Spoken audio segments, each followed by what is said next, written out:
Well, I do know that it is the Wednesday before Thanksgiving break, and for some reason, as you all know, people extend their Thanksgiving breaks to the day before break starts, but break doesn't start until Saturday, I don't think. And usually that means Friday, but we don't do classes on Friday in our college, so that would mean Thursday. But for some reason, that means that people are saying, well, today should be a day I don't have to come to class. I'm not kidding you. The number of emails that I have received is astonishing. So anyway, today we are talking about Cixous. Yes, that is how you pronounce it, Helene Cixous. Still alive, I believe, although I'm sure Kaden will let us know. And Kaden is talking to us about Cixous, and we'll introduce her. And just before he starts, I will tell you that my personal bias has been that when I was your age, feminism was a bad word. It was a dirty word. It was a word we didn't use, and it was something we didn't like to be called. My generation, Generation X, we were told that we were ungrateful little jerks, and we probably are, and still, but because there was a new wave of feminism coming along, which we will talk about today, people didn't like the term. We call it the F word, you know? We called it the F word because feminism, well, first of all, because we didn't say the other F word ever. Now we just say it on the news, apparently. But we never said the other F word, and so feminism became the F word. And it was really difficult to study Helene and her work when I was your age. And so I'm excited to say that my educational, scholastic, scholarly growth has led me to a point now where I have a great appreciation for what she read, for what she wrote. So if you read The Laugh of the Medusa and you thought to yourself, why do I have to read this thing and what does this mean? Hopefully today you're going to learn and know that you are not alone. That a lot of people's initial reaction to Helene's work is not particularly positive. We're going to talk about why that is as well. So my first question before we begin, how many of you read The Laugh of the Medusa? Jada's giving me no. I was part of it. Oh, you were smiling. Does that mean yes, you did read it? Yeah, I did read it. Oh, okay. Are you? Most of it. You read most of it. Okay. And Dell, you read it. Okay. Excellent. Excellent. Okay. So, did you have any strong feelings when you read it, or? I liked it. You liked it? Very good. Okay. You liked it too? Okay. Excellent. All right. Well then, Kaden, let's have you come on up, and I'm going to remember everything that you say. Do not worry. Oh, You're that good. sounds like No. I just meant for grading purposes, because my phone's over there. I didn't want you to think I wasn't paying attention enough to grade. Sorry, I'm just going to sneak here. Right. Hi guys.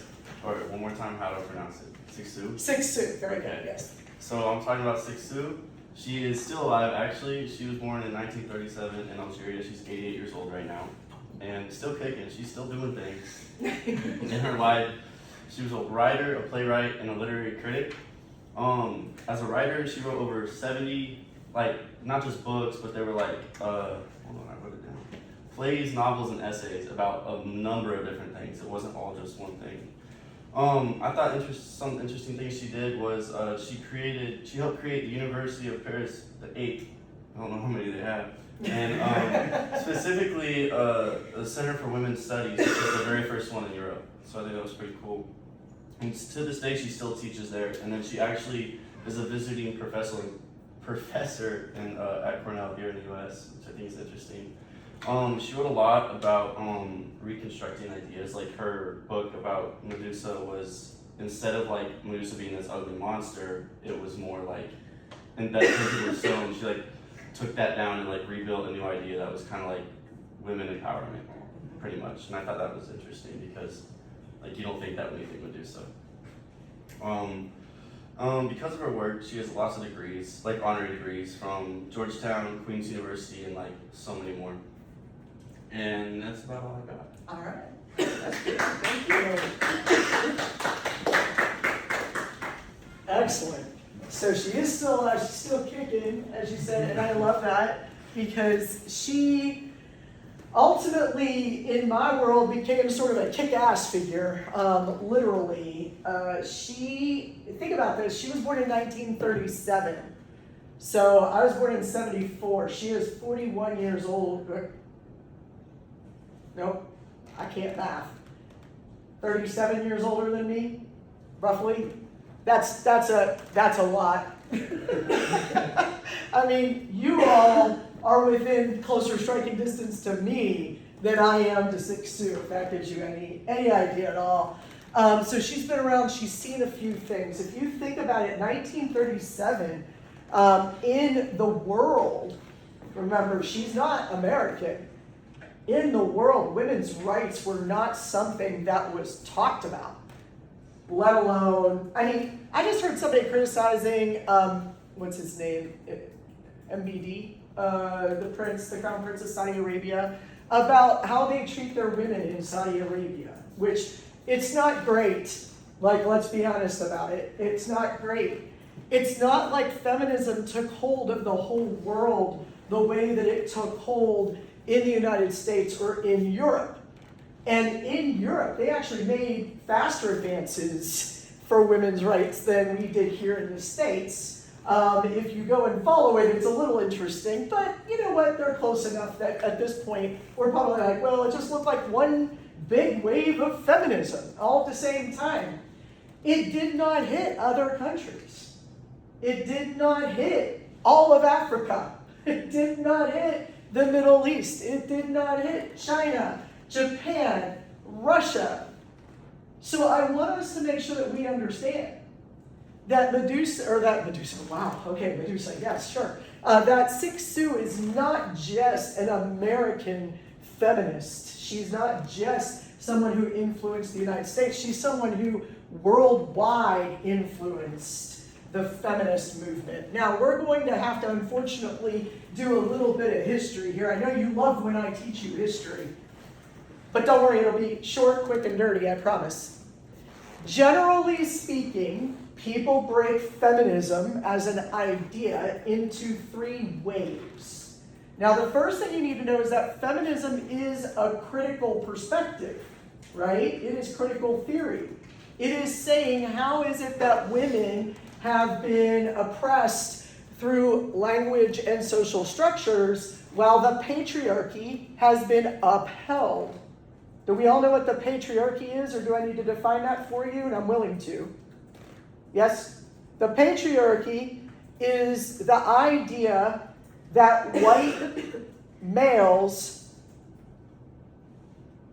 I should say, white men, run everything and dictate to everybody else what their role is, what their position is, and who they are, and who they're supposed to be. Now, that's not, you guys obviously, you know that. You know that historically that's what we've done. I talk about this class and I say most of it, a good portion of the first 3/4 of this semester are nothing but old dead white guys, right? Of course, I don't really know that the Greeks were white or whatever, but you get the idea. We qualify them that way. Why? Because we want white males to be in charge, I guess. I should say we wanted that in the past. So, 3 waves of feminists start. The first wave is defined, and by the way, this is in American, United States culture. Just to be clear, this is United States culture, is suffrage. What is suffrage? Anybody? The right to vote.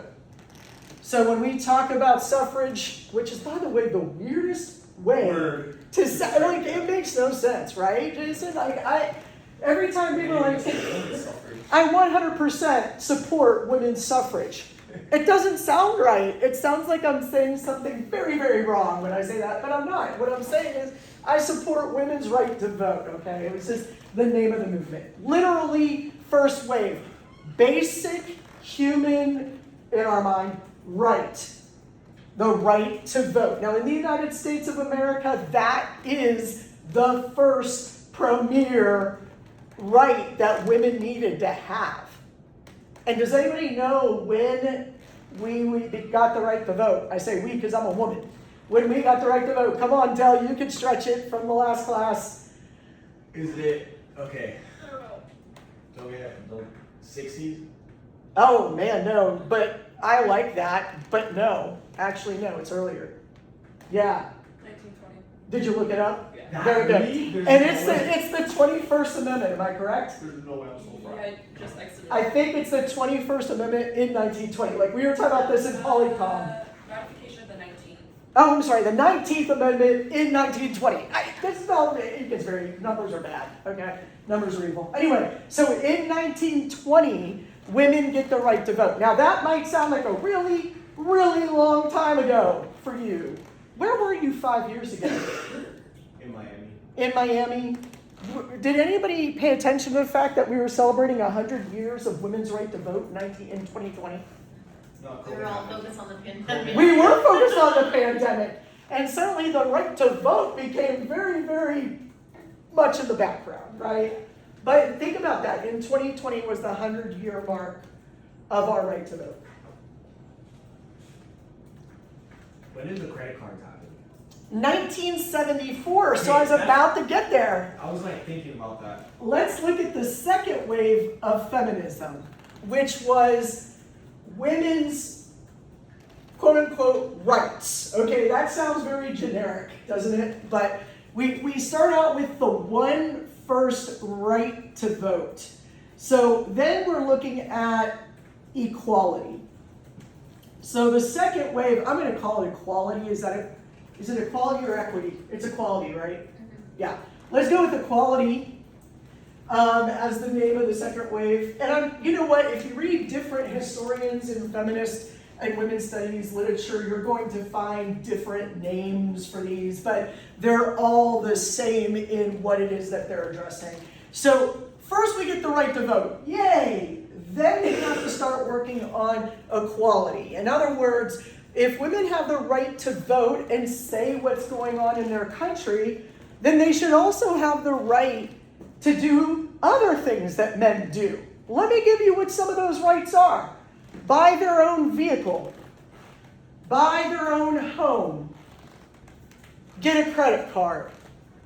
Have their own banking account. Now you might be saying to yourself, well, that's ridiculous. Of course you could do that. What do you mean they couldn't do it? 1974, very important thing happened. What was it?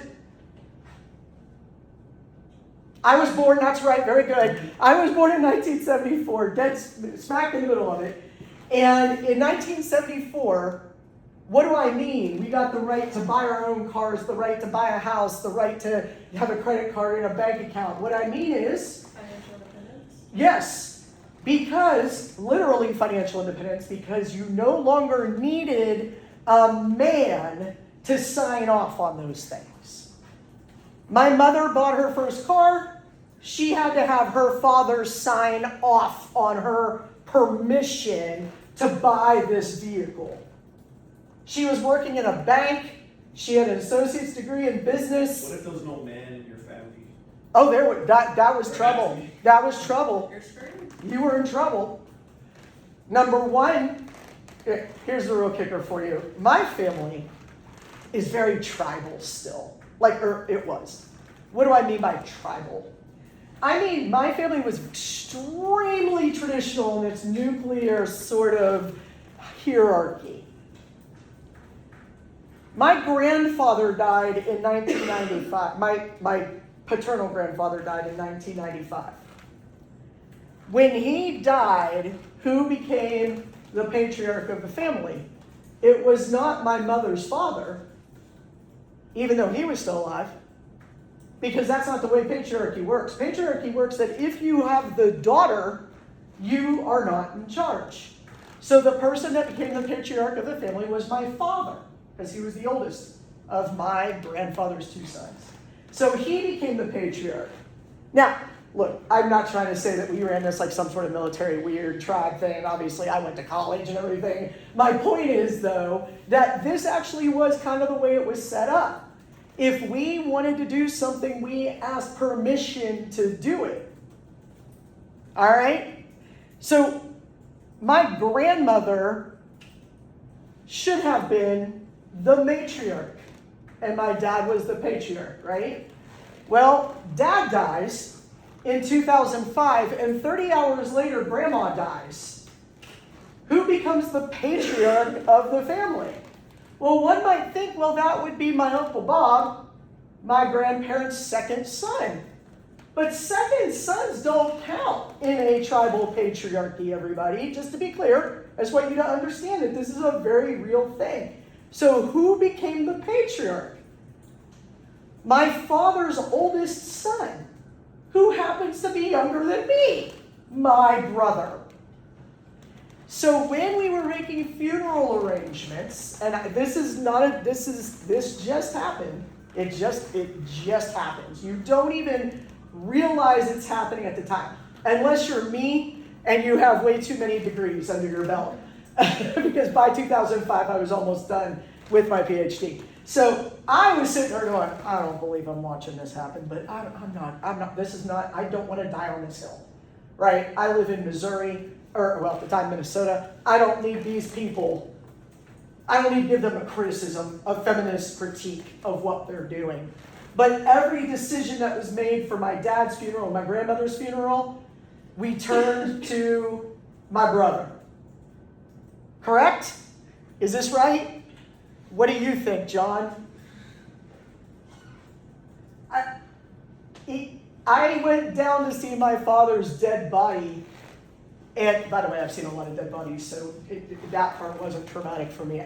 I was dressed in cowboy boots, jeans, and like a sweatshirt because I went to Pennsylvania and it was warm in March, unlike Minnesota where it was freezing. And they thought it was cold, but it was like 35 degrees, which for a Minnesotan is perfect. So I'm like walking around, I got my cowboy boots on, I walk into the funeral home. I wanted to go to the funeral home. I don't have a car because my car is in Minnesota. I flew out there. And my brother goes, oh no, you cannot go alone. I must go with you and I will drive you. So there he is in a formal suit and like this long gray formal wool coat. He looks like he's in charge. I look like I'm some urchin he picked up off the street. And we go to the funeral home and we go to walk in. And the funeral director turns to my husband, my brother, and says, that was funny, because I was definitely not married then. Turns to my brother and says, would you like her to go in now? This is traditional patriarchy that is so ingrained that we don't even think about it. Now, the funny part of it is I'm telling you this story like it happened yesterday, because when your parents die, it is like it happened yesterday. Let's just leave it there. But it was 20 years ago. Now, you might be thinking, well, that was 20 long years ago. I was before I was born. Maybe. But it wasn't that long ago in our history, right? And by the way, this is not just my family. This is the way it works. So in 1974, all of a sudden, women were allowed to get a credit card, buy their own stuff, get a car, work a job, wear pants. Oh God, I'm so glad you were sitting down for that one. Does anybody know why women were not supposed to wear pants in public prior to roughly the 60s? Do you know why? It was considered obscene that you would have something that would, I don't have enough of a butt to show you this, but that you would emphasize your butt and the separation of your legs. See, a skirt hangs straight down. So you don't see, what is it you guys call it? Thigh gap? Is that what you call it? You don't see any of that stuff. What, are you surprised I brought up thigh gap? That was just funny, like. It's a sexualization of women. SpongeBob got a thigh gap. You know what I'm talking about. Jason knows what I'm talking about. I'm scared. But if you think about it, a skirt hides all manner of sin. Right? Depends on what skirt you're wearing. That came later. Trust me. So this idea that women could even wear pants in public so that they were more sexualized than they had been before. Yeah, now my daughter puts on a skirt. I love my stepdaughter. She's beautiful. She is a beautiful little girl. I say little girl, she's 16. But she's 4'11", so she's a little girl. And everything about her is beautiful. But she is I'm going to say something very, very offensive. Can I say something very offensive for a moment? Yeah. Okay, I have white girl butt. Okay? She does not. Somehow, in her genetic code, she inherited a big butt. And chunkier thighs, slightly chunkier thighs. Okay? She's beautiful. She comes out, I lived in the day of the miniskirt. Okay, the miniskirt was a big deal in the 80s and 90s, in the 80s really. Because remember, in the 70s, we just got the right to buy stuff. Well, one of the things we decided in the 80s we wanted to buy was miniskirts. But they were miniskirts. What this young lady put on her body was a micro skirt. I kid you not. It was cute, it was plaid, it was pleated, it was like a little schoolgirl. And I was all excited to see her put it on, and she puts it on, and she comes out, and there's this much skirt showing. And I'm like, okay. Her dad and I are just like, what are we supposed to do? Now, look, I do not believe in body shaming at all. So I did not say a word. However, what I did say, I did say some words, but what I said was, Leah, it's really important for us to dress the part. The things that make us look the best.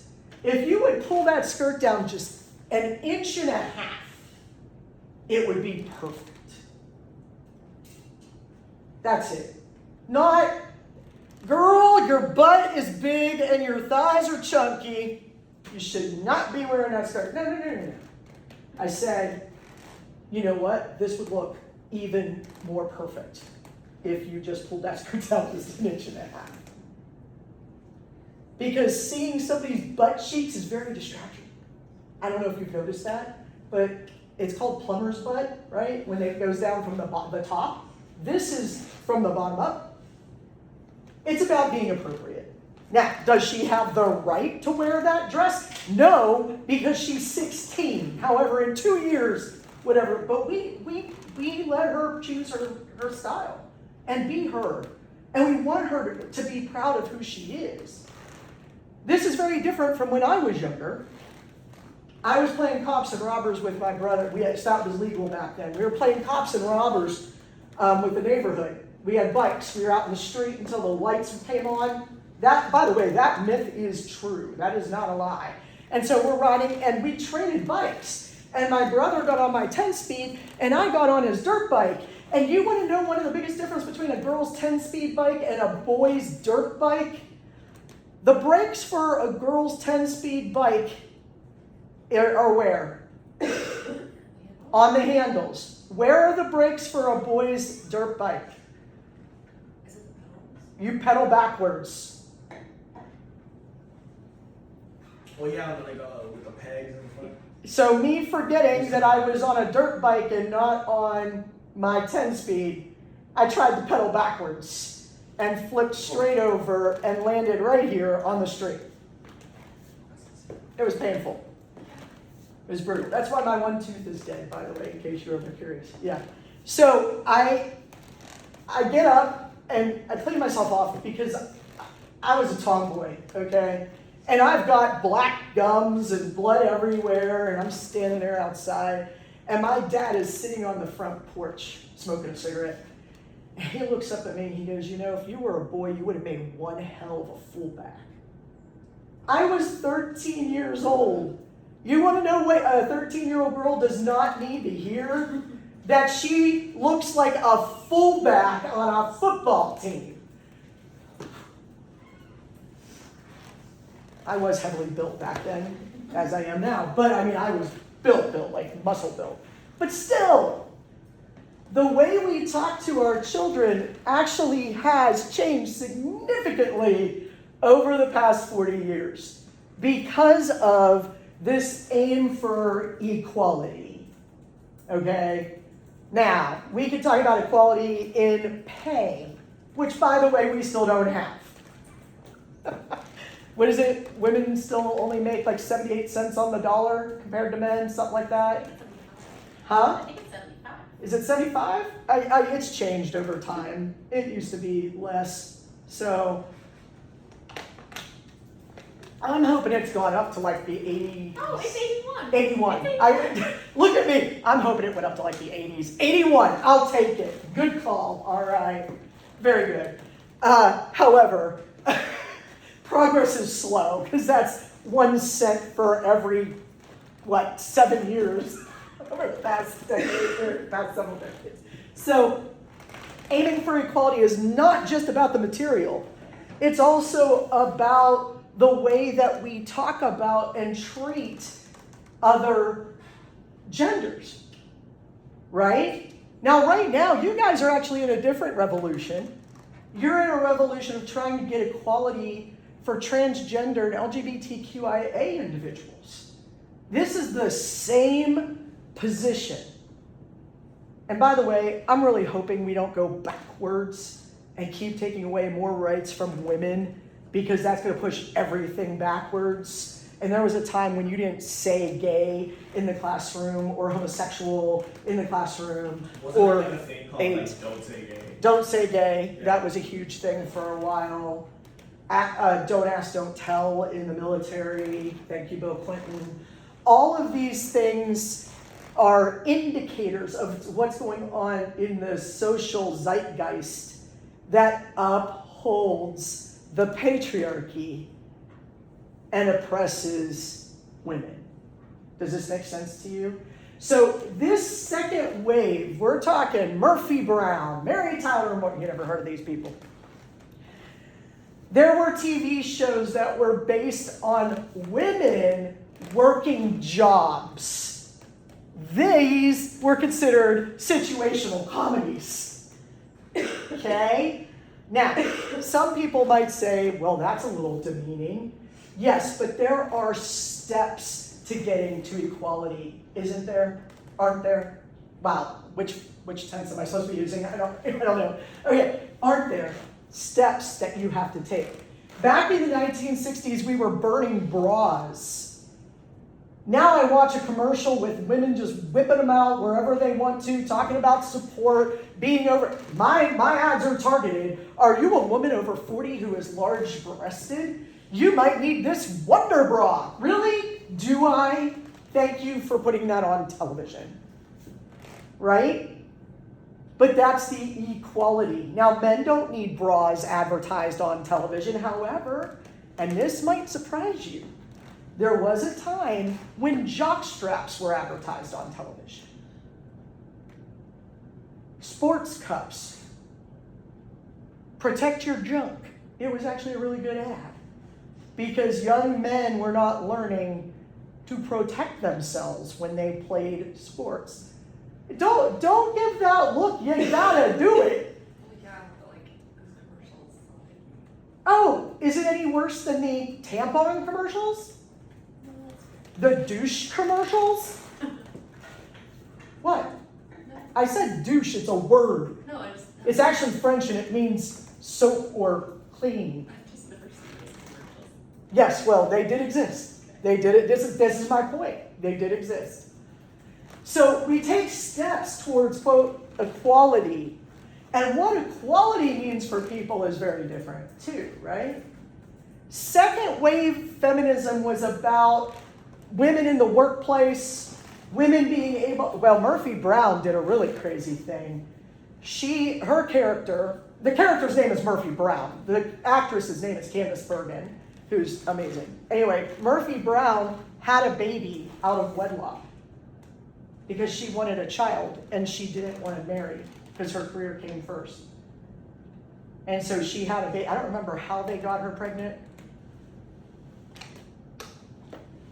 By the way, George W. Bush was president at the time and he congratulated her on her baby, which was awkward because it wasn't Candice Bergen having a baby, it was Murphy Brown, but okay. Anyway, these made for great television. There was a time when the inequality in our world made for laughing, slapstick good times. Bewitched, you ever heard of that one? Based on the concept that a woman in the household must be a what? Yes, but more importantly in this case, a witch in order to get everything done. And she had to hide who she was from her husband. All right? So this is where Cixous comes in. Second wave feminism, the idea of being equal. Before I talk about Cixous, I will briefly talk about third wave feminism. Third wave feminism, and there is a great debate in the scholarship, and only time will tell because everything is in hindsight. Third wave feminism, some people say, is over and we're in a fourth wave. Some people argue there's two different kinds of third wave feminism. I just argue, stop trying to freaking label me and put me in a box, okay? What is third wave feminism? It was honestly us. We came up, women broke the glass ceiling before us, women got us some levels of equality before us, and we were kind of ungrateful jerks who decided, oh, well, you did that fight, I don't need to fight anymore. I'm just going to do things like, I don't know, stay home barefoot and pregnant, because that's what I choose to do. In second wave feminism, what else did we get besides equality, being able to buy a credit card? 1973, ring a bell. Roe v. Wade. That's right. A woman could have an abortion before she could get a credit card. Think about what that says. It says that women's rights over their bodies was the second most important right. The first, the right to vote. The second, control over your body. Then we started going for this other stuff. So when we talk about women losing control over being able to dictate what happens to their bodies, that really undercuts the second most important right. Now, you could view that a lot of different ways. For example, I was raised anti-abortion, for example, 100%. I made the arguments, what if that child is a woman?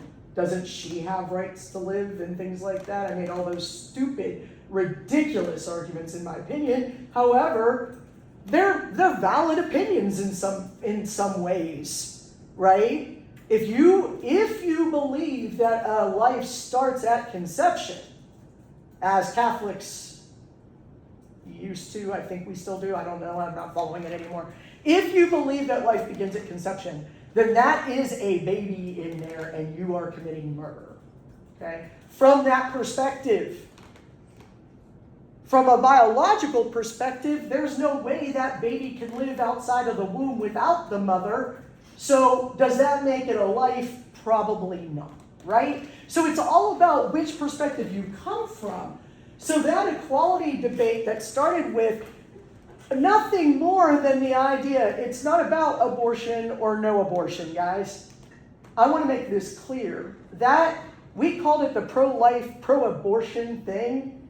No, it's pro-life and pro-choice for a reason. You don't have to be one or the other. I can be pro-choice and think everybody in here has the right to do what they want with their bodies. at the same time that I would never have an abortion. That is not that hard to comprehend. And yet, we can't. Why? Because remember, all of this happens in stages. And in the equality movement, we never got to the point where we agreed that a woman has the right to choose. We only got to the point that we agreed that abortion should be legal. That's it.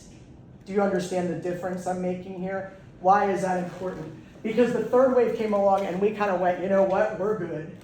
You guys did the work. We're going to enjoy it. We're going to rest on our laurels. By the way, this is totally 100% Gen X's fault. Okay? We're going to rest on our laurels. We're good. I don't want to have a baby. Have you guys heard this, that generationally? This is kind of fun. I love it. I am a middle child. My sister is older than me. My oldest brother is younger than me. The last brother doesn't come along for 5 years after my youngest brother, thereby making him an only child in the sociological sense. And so I am a middle child, a true middle child. Did you know middle children don't exist really very much anymore? There's not a lot of them. It's a dwindling population. And thank God, by the way, because being a second child sucks. Is anybody in here a middle child? You know what's crazy? You're sort of a middle child? There's 4 of us, I'm 3. Okay, So yes. just let you know. My brother John is number 3. He would Yeah. say that he is Yeah. also, yes. Yeah, all these are split twins. He would also say he's a middle child. What did you say, Jason? Something tells me you're the oldest. I'm the youngest. Oh, I was going to say the oldest or the baby. One or the other. Yeah, I'm the baby, but I just have an older brother. But where are you getting to, like, about children and middle child? That they Where, want children now? Where I am getting to is that, yes, so in third wave feminism, we started saying we have the right to work, we have the right to, because second wave feminism was about having it all. You can work, you can have a family, you can have children. By the way, lie. Especially for certain professions. Profession number 1, when I turned 30 years old and had my PhD and was still single, I had less of a chance of getting married than a homeless dude on the street.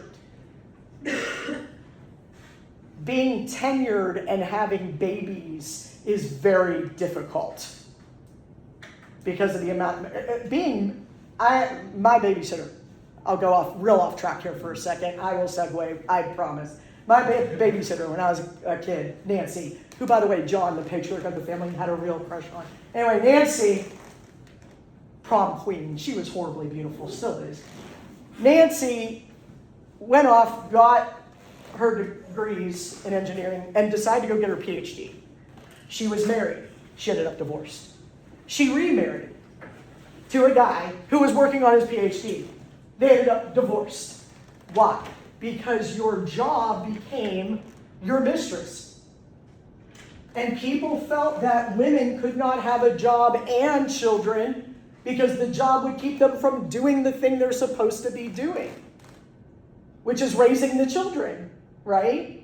Okay, so what did we do? We were like, well, that's adorable. I'm just not having kids. I'm having dogs. I'm having cats. Or I'm going to have 1 child. Maybe I'll have 2. And we stopped. Now, obviously, there's exceptions to this. This is a generational sort of population study. And by the way, it's very clear that this has happened. There is a huge, and by the way, universities are in trouble because there's a 20-year population dip coming. That means fewer people are going to be registering for classes. So universities are going to close. Okay, that's going to happen. It's a given. The fewer people you have to register for classes, the fewer classes you can offer, and therefore the less money you have. Do you see how this works? Now, here's the funny part though, Jason. In the 20s, people were having 6, 12 children. Why? They didn't all make it. They didn't all make it, definitely true. To bring money to the family. And to bring money into the family. If you were Catholic, the first child became a priest or a nun, depending. My grandmother had 11 brothers and sisters. The oldest was Mary. Mary became a nun, Sister Domitilla, for the rest of her life. God love her. I would have to shoot somebody, myself, most likely, I would have to commit Harry Carey. I don't know what way to say this as a joke. If somebody told me I had to be a nun, ain't happening. But back then the other children, what did they do? They worked the farm. They worked the land. They became apprentices, carpenters. Or, in 1945, what did they do? Go to war. I shouldn't just say 1945, I should say 1918 too, but that's prior to 1920. People were having a bunch of babies because they lost them, because they needed them to work the farm, because they needed them to go bring money into the family, okay? And so that responsibility, though, over time, as we came into two income families, like where women were allowed suddenly to work, right? Suddenly they're allowed to work. You don't need to have. Excuse me. I must be terrible today. Am I just having like the worst lecture ever? No, she said she needed to leave early before you. Oh, okay, all right. And she always needs to leave early, so that's a given. Okay, all right. I feel better about me now. I was like, geez, We what? all start walking out. I'm like, am I just being offensive? What's it? No, I'm just telling you what history tells us, right? So population numbers started dwindling in the 60s and 70s a little bit. So my mom and dad only had 4 children. How dare they? You bad Irish Catholics, you, right? But we weren't working on a farm. Dad was a lawyer, mom was a banker. They were even putting us through college. That was it. By the way, 4 is too many. Then my brother goes and, has 5. What is wrong with him? I don't know. But the point is, TMI for a moment, I apologize. When I was 27, I got pregnant. And I lied. I was 24. I got pregnant. And Jason had left me for another person. Like, totally amicable. But he left me for another person who had 2 kids. And he was going to adopt them. He loved them. He fell in love with those kids. I get it. I had a miscarriage. I find out I can't have children. I mean, I can get pregnant, but I can't bear them. It will kill me. Was this before or after he left? He left, and I found out I was pregnant. Okay. So yeah, I mean, it was his, if that's what So you're then you went through that like yourself. I did. Yes. Yeah. And I didn't tell him because there was no point, but I didn't tell a lot of people. Do you want to know why? Because having a miscarriage back then was not something you talked about. That was considered a problem, a defect in you. It was considered something you didn't talk about. You suffered in silence, okay? So I did. I can't have children. I can't bear children, right? Do you have any idea what would happen in this, anywhere between, well, really, up until about the 1990s, if you couldn't have children? You were called barren. You were told that you were not worthy.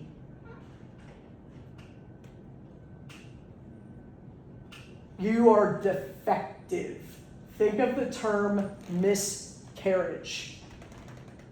That's the nice word, right? Miscarriage.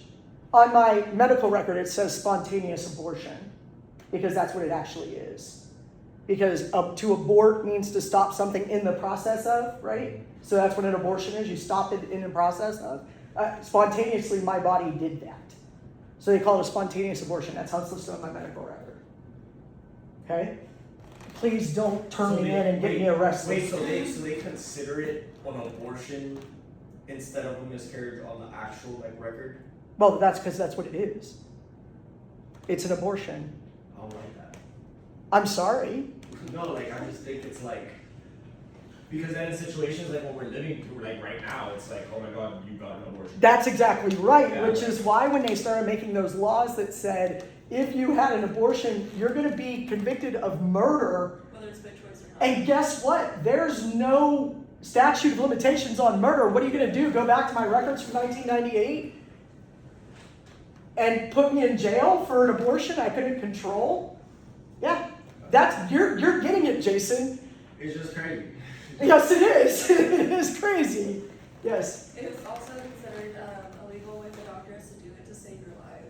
yes, Like the doctor can be arrested. yes. For participating. And they have been, by the way. Yeah, for life saving. And in the early 90s, an abortion doctor was murdered, gunned down at an abortion clinic because people felt that killing the doctor is the right thing to do in answer to them killing babies, if you want to put it that way.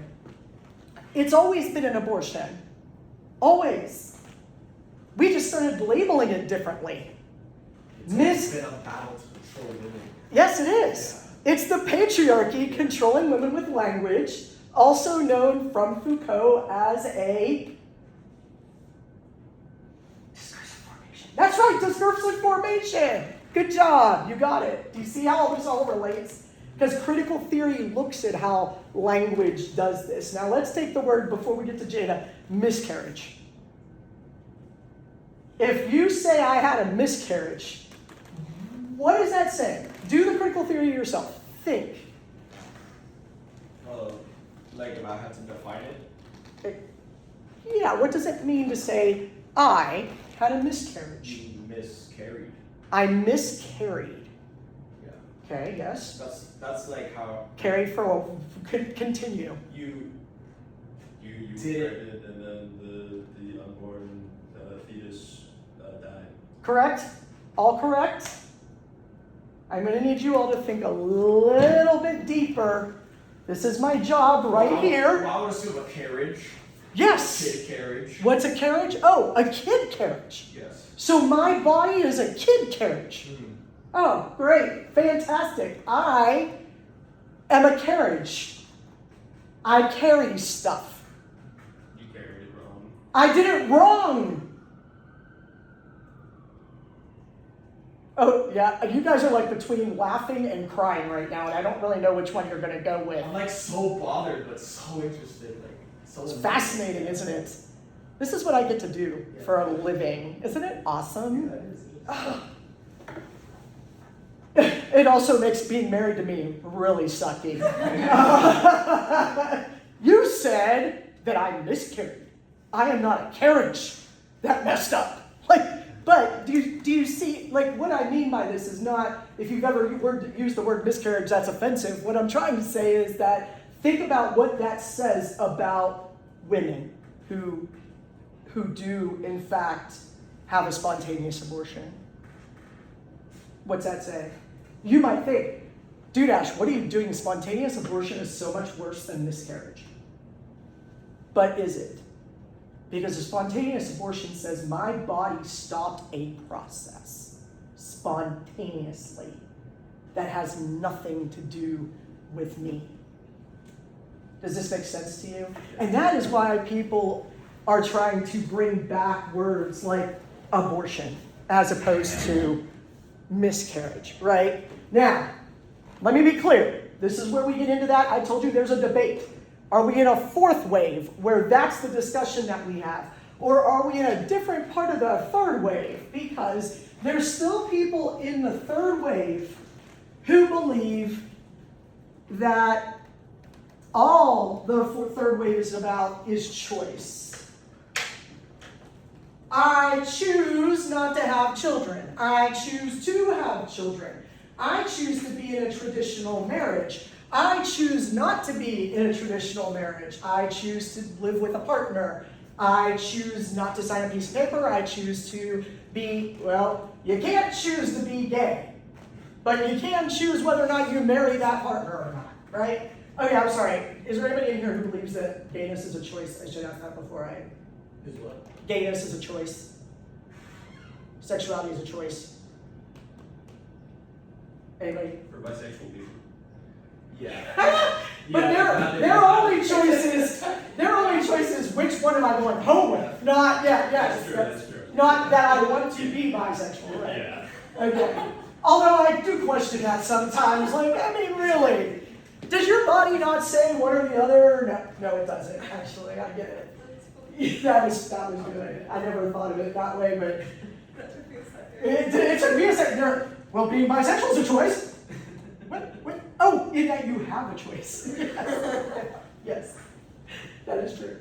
So, if you believe that you have absolute choice in everything you do, that's sort of the Gen X mantra.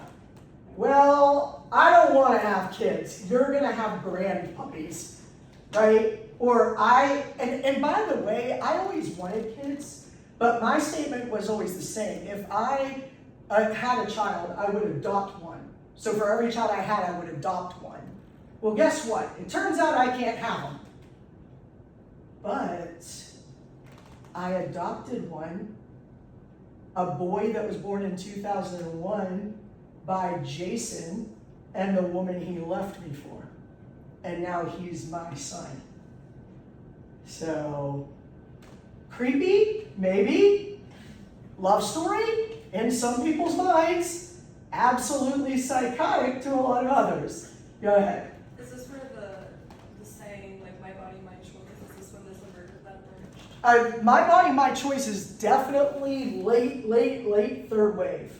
And that's why I'm saying some people argue that there might be a fourth wave here, that there might be a split off, like an A and a B subset of, but your statement is, we want to be about choice. We want to be about choice in everything. It's a little hard to make that overarching wave because people are going all different ways. Right. I understand it academically. This makes sense to me that there would be 3 waves. And that this wave, we've kind of gotten to a point where it's okay whatever you do. So we, quote unquote, don't need a feminist movement anymore.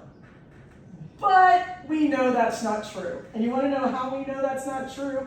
Because women are still discriminated against. Women are still talked about in terms of the patriarchy. And what does that mean? And that's what brings us back to one of the originators of, sorry I'm erasing this, of the idea of how we think about women, which has nothing to do with waves of feminism. It has everything to do with the idea of how we think about women. And that's where we get the laugh of the Medusa. Now, who was Medusa? She was a beautiful woman. I literally feel like I'm being locked Yeah, up. yeah. I mean, I know she had to leave too. We've talked about it. Like, I was gonna make another both comment. and I know, like, nice job. You finally get to the literature. And she leaves. Go ahead. I'm sorry. She was a beautiful woman. She was a beautiful woman who Poseidon fell in love with, and then they did it in one of Athena's temples. So Athena got pissed off and made her into a monster. Cursed her, right? She cursed her to make her a monster. So Medusa was too. Although actually, there's another interpretation where Poseidon raped her, and Athena didn't cursed her, but also gave her the ability to turn people to stone so that she wouldn't be harmed anymore. Right, exactly. So is it a curse or is it a gift that Athena turned this beautiful woman into a woman with a head of snakes? And how do you get turned to stone?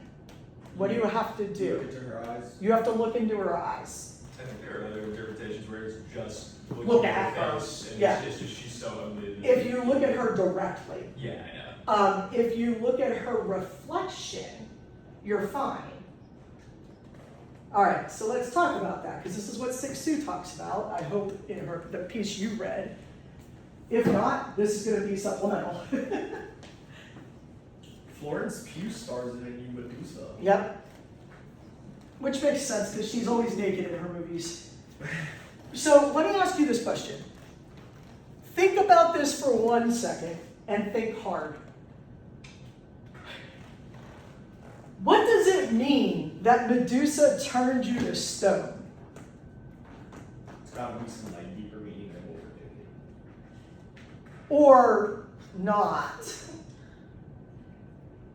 Medusa turned men to stone.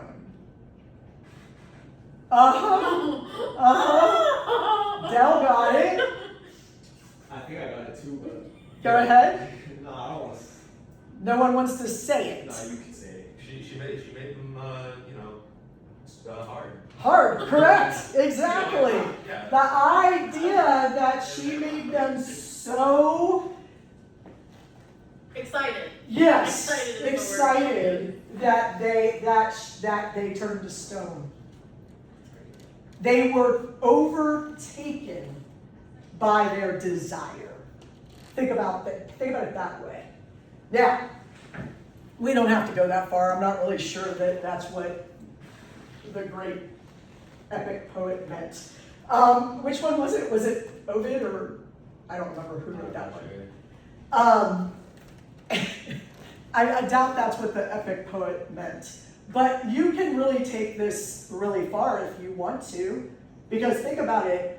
If you see a woman that's so beautiful that your desire overtakes you and you die from it. However, this was only true if you looked directly at her ugliness, if you saw her true form. If you looked at her in a reflection, you were safe. Why? Because you're not really seeing her. Well, you're seeing her, but you're seeing her through your perspective. Not In hers. other words, huh? Not hers. Not hers. You're not seeing her true self. You're seeing your interpretation of her. In other words, the patriarchy has a view of women that is false. If you view women through the eyes of the patriarchy, you're not seeing women. You're seeing women through the eyes of the patriarchy. That is where Cixous says we have all the trouble beginning. The sexualization, the discussion of thigh gaps, of short skirts, of pants, of women not having the brains to own their own cars or buy their own homes. So what does she have a solution for? How does she have a solution for this? Very simple. Now remember, all critical theory looks at power and how power structures are upheld through language, in this case, through myth.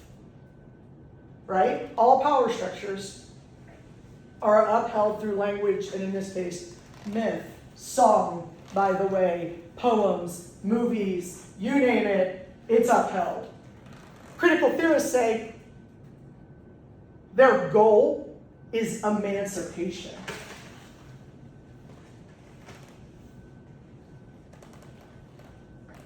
The goal of critical theory is emancipation. Freedom from the structures you are trapped in. But remember what I said about Michel Foucault. He said you can never be free, but you can do what? It was like a week ago I said this, so you've slept since then maybe. You don't know, don't remember? Vincent doesn't even remember. That's pretty scary. It's pretty scary. He said that you cannot be emancipated, but you can understand the structures in which you're living. And that in of itself is helpful. So identifying those structures, even if you can't break them down, is useful. Now, Cixous thinks a little bit differently. She believes there is a way to emancipate women from this structure. Did any of you catch what that is? What can you do? Right? Write! What should women write? So it says my notes here. In your notes? Yeah. She takes notes. Something new, embodied, free, fluid, multiple, disruptive, and resistant. Okay. The goal of women writing, first of all, the way that it was worded to me once, and I don't know if this is a direct quote or not, but I'm going to put it in quotes. Women should write their bodies. Was how that it was put to me. That Cixous said women should write their bodies. What does she mean by that? Their stories, their experiences. No, don't call it a damn miscarriage, because that makes me feel bad. Let me talk about my miscarriage. Let me talk about abortion. Let me talk about women's issues. That first douche commercial is famous. You have never seen it, have you? A mom and a daughter are sitting on a couch, and the daughter says, "Mom, do you ever get that not so fresh feeling?" Wait, I've seen that. Yes, Yeah. you have. Yeah. It's iconic. It was the first time that anything about the female body was talked about in a commercial like that. It was shocking to my mother. Shocking to my mother. Me, I was probably 10 when that commercial came out. I was just like, man, okay. I don't want to talk about that not so fresh feeling with anybody, let alone my mother. Good news, Massengale was going to save my day. It was all right, or whatever. What, Massengale was a douche. By the way, that would have been in the 80s, I believe. It is now 2025. And do you see douche commercials anymore? No, why not? Do you know? The men are like, dear Jesus, don't ask me. It's yucky. It's actually bad for your body. Yes, it's bad for your body. It actually does more harm than good. Yeah. But we had to learn that It's a over funny time. word. Huh? It's a funny word. I Douche? feel like that's like a hilarious word. Well, because I don't know why. it's like we've taken Wait, it. is that where the insult came from? Yes! Yeah. Oh. Yeah. The one insult I don't understand is douche canoe. What the Oh, freak in the hell does My that dad says mean? that all the time. I don't. Huh? Douche is an insult, canoe sounds funny with it. Yeah, I guess so. Well, wasn't it like douche bag? Because it was like Yeah, well, that's because It's a you bag. used to have a bag. Yeah, it used to come in bags to But that's just squeeze. like with time, right? Because like if they eventually find out that like pads and tampons are bad, then Well. it'll eventually. Well, Well- we already found that out. Well, tampons, yes, in my lifetime, I was not allowed to use them because they had asbestos in them. Oh. Ours just have toxic metals in them now. And like, Even the 100% cotton ones? yeah. I wouldn't know. I haven't had a. Well, there's a specific organic kind. Is this why my daughter won't use them? Well, I've heard of other people's I don't response push to them. not using that was because it was like making you not a woman early or something. I get what You you're get saying. Yes, that the idea of you sticking something into In your there. vagina was sexual. Yeah. Yes, and that it would, by the way, make you looser, which would make sex what for men? Not as Not enjoyable. Less pleasurable. It all goes back to men and sex. I hate to tell you this, but it is also true that tampons had asbestos in them, fire retardants in them. Why, I don't know. Back in my And I day, just saw a video like the other day of a girl lifting like pads up to like the leg, and there was like mold inside of like freshly new pad packages at the store. Like the other day, I saw it on TikTok. Wait, what did he say? She like would put a fresh pack of pads from like the store, put it up to the light, and it was like moldiness in it. Not It was like gross. those black stuff like inside of the actual. Some tampons have lead. Yeah, some tampons have lead still. I would. Yeah, I could. That's an odd one. I That probably doesn't happen often, Yeah. but I would imagine if you don't preserve them properly, like if it's in a high moisture Yeah, like area. a very humid Yeah. area or something. But you would also probably see that. Yeah, you wouldn't. If you just opened up a bag of pads and put it on your body, I don't know why she was open. Was she in the store? Well, I think she found it first, and then she went back to the store and bought a fresh pack, and then put them under the Put them light. on the light, yeah. So that would have been something I would report to the store as something that needs to be, you know. Yeah. I mean, I don't know that I'd make a TikTok about it so much as just be like, somebody's not storing these tampons or these pads properly. The other thing is, too, most pads inside them have a gel or some sort of formula of absorption. And so that could also get warped in some way that's not necessarily Yeah. mold. Yeah. I mean, there's a lot of things that can go There's a wrong. lot of factors. You should watch what you put in your body, Oh my god. whether that's a penis or a tampon. Let's be careful. Yeah. Or a lollipop. I mean, be careful about what you put in your body, all right? What? A lollipop is crazy. Some lollipops have a lot of marijuana in them, a lot of THC. Be careful. I learned the hard way once. Okay, by the way, did you know that if you put a THC lollipop in your mouth, there is a direct and immediate effect because it goes right into your bloodstream? I did not know that. I just started sucking on it. It was a bad It's probably more scene. effective if you move it. Huh? It's probably more effective if you move it. If I, A whole lollipop? what the freaking hell is a boof? Boof is what Oh, they do it's- in Am I prison. thinking of what? Was it No, boof? it's just like like the teaspoon. same way. Well, so okay, the same way your saliva glands can absorb that directly into your bloodstream. It's I apologize for this portion of the conversation.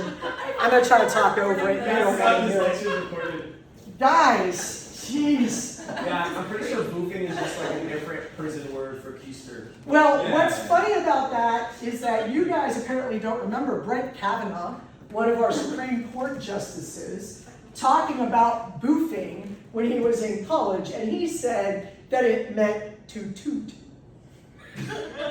Yeah, he would. Cocaine in your butt, baby. We all knew that wasn't the case, but he said it, and he got it confirmed to the Supreme Court. Just so you all know, that's on record. Find it on YouTube. Okay. Now, women should rate their bodies. Why? Because of these exact conversations that do not happen in the public sphere. Now, they are happening more often with you all, but think of how they're happening. Think of how they're happening. If you write your bodies, you write your narrative, you write your stories, your poems, your plays, all with the idea that who you are isn't your body, but your body plays a central role. Well, let me give you some examples. I know, Kaden is having a hard time today, and I'm sorry, Kaden, but think about this. I don't know if you guys know this or not. There, especially because of the internet, I'd love to sit down with Colleen and be like, dude, what about the internet, man? Has that helped? Like, or has that hurt? Or like, what has that done? Because do you know how many blogs you can find? How many sites you can find? Women who have had miscarriages, as we're putting it. Women who have had rainbow babies. Women who have lost children. People who have lost people to death by suicide. People who suffer from invisible diseases like myself. I watched a whole video yesterday about how to make your invisible disease visible. Why would I want to make my invisible disease visible? Start showing off your pump. Yeah, I would be like, yo. Check the eyes. You know what Check people out the drip. check out the drip. You know what's funny? If I was thin, dude, I would totally like wear half tops and you could see like the insulin go in when it wants to. What is that? Make my invisible illness more visible? The only people that need my illness to be visible is when it impacts you. Which is why when I'm sick, I come in here and I say, guys, I'm sick. Do you need to know that I had my shingles shot yesterday and my COVID shot?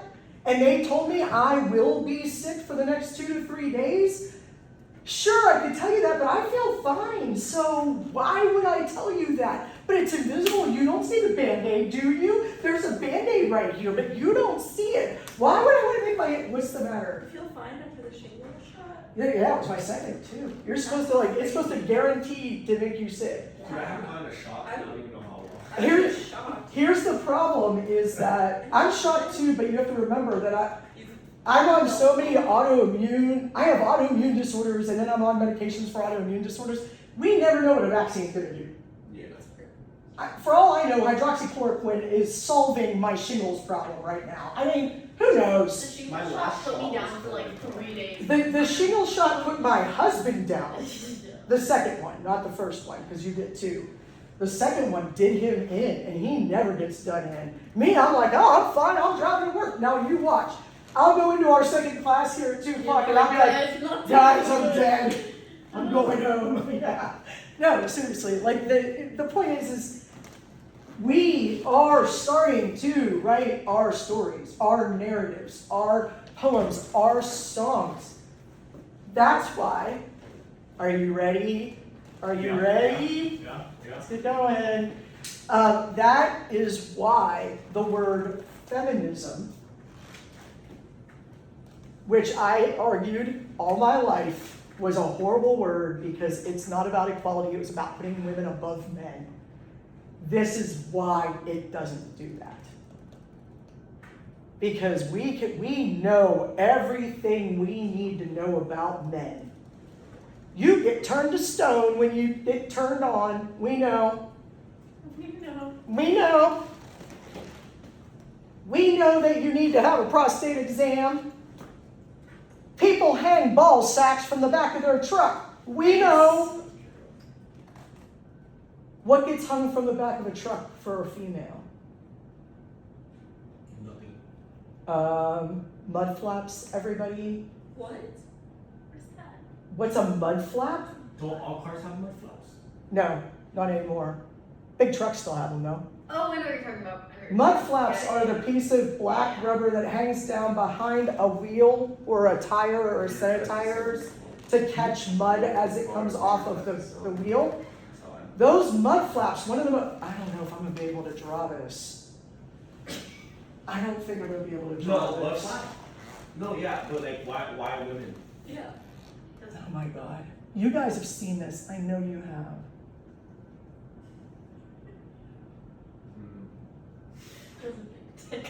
Wait for it.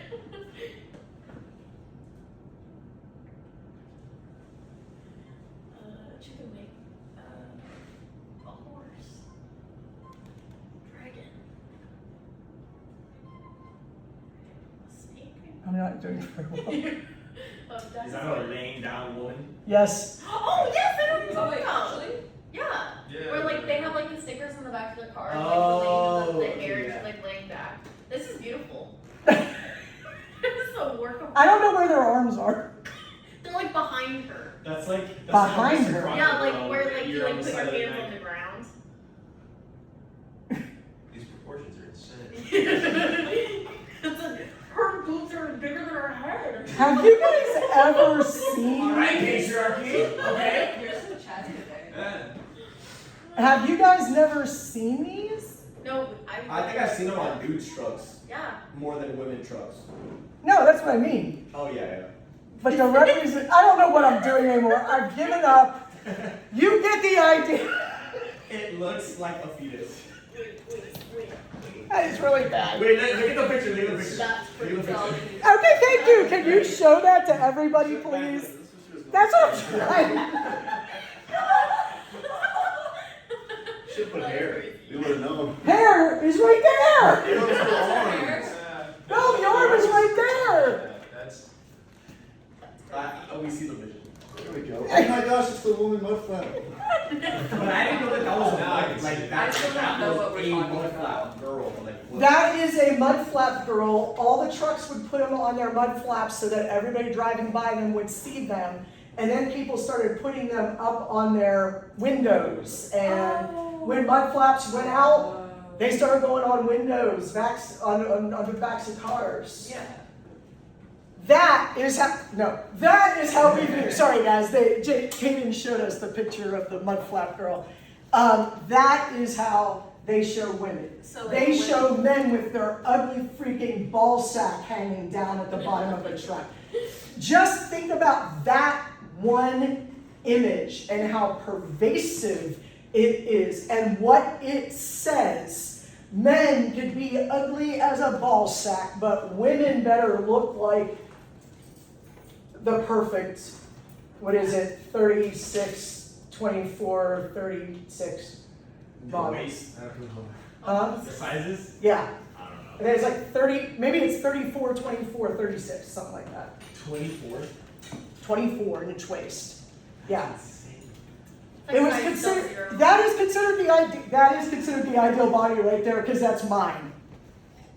Okay, sorry, I had to share. This is gonna give me I was great like- ammunition for Thanksgiving dinner. I hope.